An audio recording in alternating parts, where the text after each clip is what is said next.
passado, quando eu fui isolado lá atrás, lá no tanque de Bethesda, lá atrás, esperando o anjo fazer o movimento das águas. Parece que o pastor Júnior está no meu cantinho, no lugar secreto. Mas os irmãos trouxeram a Bíblia, por caridade, primeira epístola de Pedro, capítulo de número 4, versículo 10 e versículo 11. Vamos ter aqui uma percepção doutrinária, uma exortação, para que nós venhamos então ter um conhecimento a mais. Pastor, eu já conheço esse texto, então você vai lembrar, porque a Bíblia fala, que a uns é dada a palavra da sabedoria e a outros a palavra da revelação. E alguém é a palavra do conhecimento. Paulo de novo diz que em parte conhecemos, em parte profetizamos e em parte ensinamos. Ou seja, há uma parte que Deus ele se revelou para mim, que é o conhecimento, mas para ele talvez é a sabedoria. Para a pastora Gilmar é o discernimento do Espírito. Para o pastor Júnior é o dom de curar. Para a irmã aqui do lado é o dom, a autoridade sobre espíritos imundos. Então cada qual Deus deu uma graça, para que não venha haver de nós o que? Soberbo. Glória a Deus. Dependentes uns dos outros. Primeira epístola de Pedro, no capítulo 4, versículo 10 ao 11. Quantos encontraram, digam eu. Glória a Deus. Quantos nos encontraram, digam misericórdia. Não vai ser consumido. Ajuda aqui, espiritualidade, ajuda aqui. É necessário isso daí. Primeira Pedro, epístola. Aqui a irmã Celso. Amém. Capítulo 4, 10 ao 11, versículos. Vai agachar, cadê a tua Bíblia? Aleluia. Vou cantar um refrãozinho assim. Fala comigo agora, Senhor. Fala comigo agora, Senhor. Fala comigo nesta hora em que meu coração anseia ouvir tua voz. Aleluia. Glória a Deus. Agora sim, agora deu certo. Vamos lá? Irmãos, o texto diz assim, olha. Cada um administre aos outros o dom como recebeu, como bons despenseiros da multiforme graça de Deus. O versículo 11. Se alguém falar, fale segundo as palavras de Deus. Se alguém administrar, administre segundo o poder que Deus dá, para que em tudo Deus seja glorificado por Jesus Cristo, a quem pertence a glória e o poder para todo sempre. E a igreja diz amém. Louvado e agradecido ao nome do Senhor. Irmãos, Pedro, ele é o pastor da igreja de Jerusalém, acompanhado de João, amigo ou irmão até então de Tiago, falecido, no capítulo 11 ou 12 de Atos dos Apóstolos. A Bíblia vai dizer que Herodes Agripa lançou mão de alguns que faziam parte do caminho para os maltratar da igreja, e matou a Tiago, irmão de João, filho da espada. Ali ele continuou também mandando prender Pedro. Estamos tendo aqui uma percepção de que Tiago e João são os filhos de Zebedeu, os irmãos por Mestre. Então Pedro, João, Tiago agora, não Tiago, filho de Zebedeu, mas Tiago, irmão de Jesus, Tiago menor, o justo, são os três considerados a coluna da igreja, cuja sede está em Jerusalém. Ali começou no cenáculo do templo o ministério da Igreja da Graça, quando o Espírito Santo desceu em Pentecostes e encheu os 120. Então Pedro ele está aqui agora procurando trazer verdades doutrinárias à igreja, dentro do que diz respeito ao ministério eclesiástico e ao mesmo tempo os dons carismáticos. Ele diz assim: cada um administra aos outros o dom como o recebeu. Aqui é o dom ministerial, aplicado à linhagem episcopal do altar da igreja.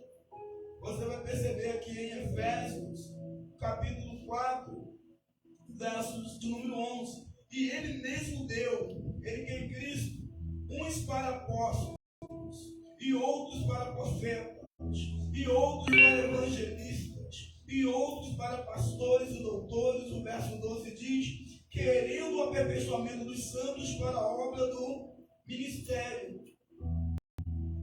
para a edificação do corpo de Cristo, até que todos cheguemos à unidade da fé e ao conhecimento do Filho de Deus, a varão perfeito, à medida da estatura completa de Cristo. Louvado e agradecido ao nome do Senhor. É claro que a linhagem episcopal da igreja, no que diz respeito ao ministério eclesiástico, não para só aqui. Hoje temos pastoras, missionárias, o ministério do diácono, entra em Atos capítulo 6. Mas qual é, pastor? É da funcionalidade dos dons. É edificar o corpo de Cristo. Se alguém tem um dom, e esse dom não é para edificar a igreja, para a promoção própria, para a sua própria glória, para o seu próprio ego, então Deus não está sendo glorificado. Porque o conselho de Pedro é: cada um administra os outros o dom como recebeu, como bons dispenseiros da multiforme graça. A palavra graça é favor e merecer. Ninguém merece. Eu não merecia ser um pastor viciado de droga, beberrão, maldizente, brigão.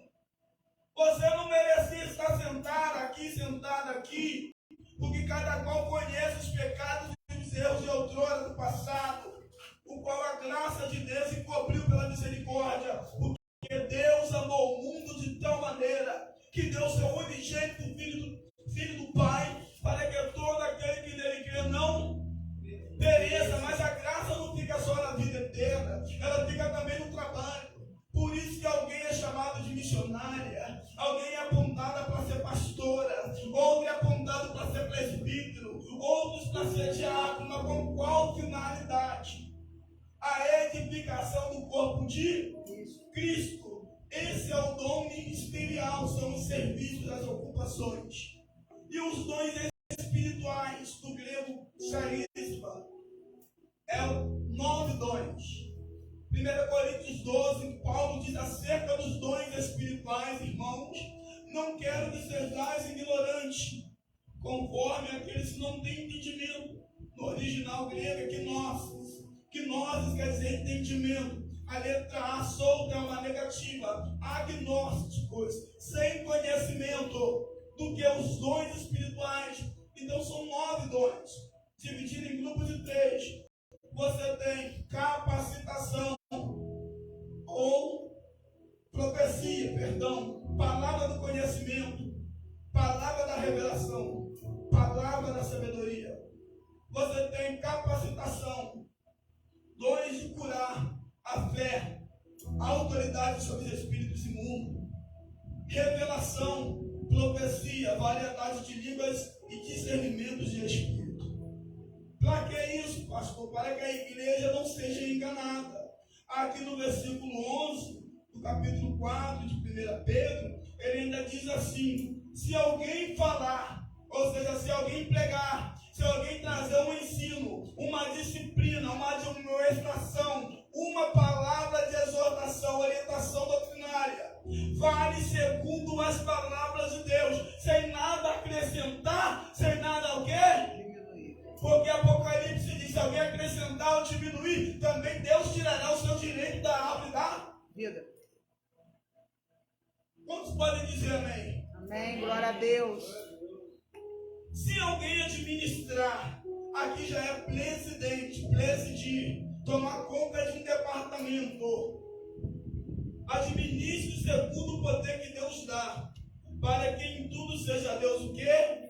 Glorificado. Aí alguém pensa assim, eu sou o que prega mais. Ou seja, Deus não está sendo glorificado, agora está sendo de quem? Do homem. Do homem. Eu sou a que limpa mais a igreja. Agora já não é de Jesus que capacita, agora é a glória da pessoa. O meu dízimo é o mais gordinho. Se eu não boto a mão no microfone, o fogo não desce. Não é assim que está nesse tempo? Verdade. Deus me usa assim porque eu pago o preço. Sei, Jesus agora é seu empregado. Você agora é o pedreiro, Jesus é o servente. Vamos colocar assim nessa linguagem, fica mais fácil. Eu mando em Jesus, não, meu irmão. Quem manda na nossa vida é Deus. Tudo que nós fazemos, seja no nível espiritual ou físico, é a capacitação do Espírito Santo no coração e mente do cristão, do homem e da mulher de Deus, para que Deus seja glorificado através da minha e da sua vida. Então, se Deus te usa da glória, quem? A Deus. Glória a Deus. Vem comigo para o capítulo 3, versículo 8, já estou fechando. Pastor, que isso, pastor? Palavra pura e simples. Ainda na orientação de Pedro, a epígrafe fala sobre o amor fraternal, a paciência na tribulação, segundo o exemplo de Cristo.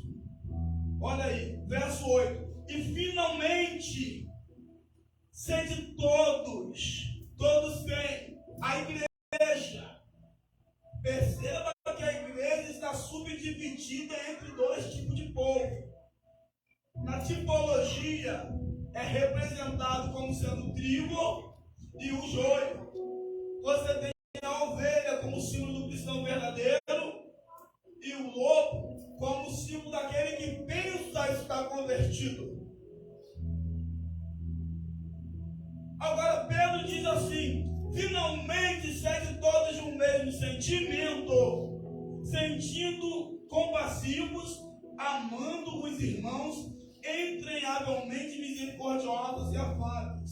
Essa palavra entranhas aqui vem do contexto, desde o Antigo Egito, quando a anatomia começou, a dissecação do sapo, eles queriam saber o que tinham dentro do corpo humano e passaram a jogar as tripas, os rins, sobre as mesas, para poder interpretar pela necromancia, que as ciências ocultam, macumbaria, revelações do passado, do presente e do futuro, porque esses egípcios acreditavam que as emoções do homem não estavam no coração, estavam no ventre, nas tripas, nas entranhas. Então, quando Deus diz assim, Jeremias, é o som do coração, na realidade está dizendo é o som dos rins, as tripas, as entranhas.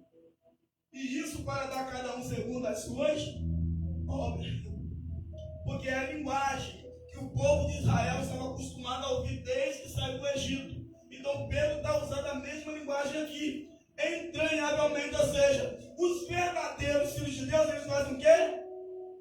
Uma igreja avivada, os irmãos se respeitam, cai por terra o preconceito, não existe preto, não existe branco, não existe efeminado, existem pessoas pelas quais um dia Deus amou e Cristo sofreu sendo violentado pelos meus e pelos seus pecados. Aleluia, Por glória a isso Deus. ninguém é melhor do que ninguém. Olha o que é o Espírito Santo avivando uma igreja. Todos se respeitam, entranhavelmente, ou seja, tem gente que senta aqui, a outra vai levando e vai para lá. É verdade. Vamos lá. Não tornando mal por mal, versos 9. Nem injúria por injúria. Antes, pelo contrário, bem dizendo, sabendo que para isso foste chamado, para que por herança alcanceis a bênção. Que bênção é essa? A salvação da sua alma.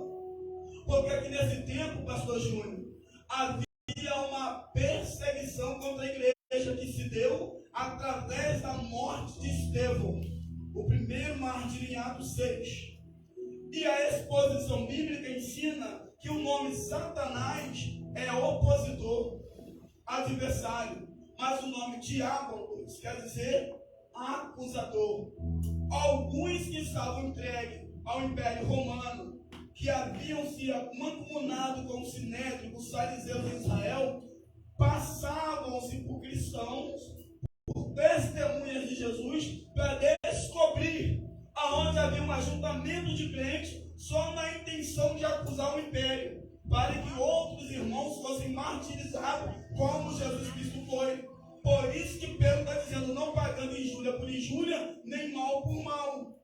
Ou seja, logo quem acusa aqui é o diabo. Mas quem se coloca contra a posição da decisão de um homem e de uma mulher aceitar Jesus é Satanás. Por isso no capítulo 5, Pedro fala no versículo 8, quanto mais, meus irmãos, sede sóbrios, ou seja, atentos e vigilantes, porque o diabo, o vosso adversário, anda ao derredor, mas o diabo é anjo, ele não tem perna, ele anda no vento. Então que diabo é esse que anda ao derredor como um leão tragando? São pessoas que estão deixando a potestade do ar dominar sua mente, o seu coração, numa intenção maligna de entregar os outros à morte, como Saulo no caminho de Damasco, ele pedia carta para matar os irmãos. Vocês estão entendendo que é uma revelação bíblica? É totalmente diferente do que às vezes a gente já ouviu. Ah, pastor, eu já sabia, então você lembrou. Amém? Eu vou deixar até aqui, porque eu não sou pregador. Que Deus possa falar mais ao coração de cada um dos irmãos. Glória a Deus, aleluia.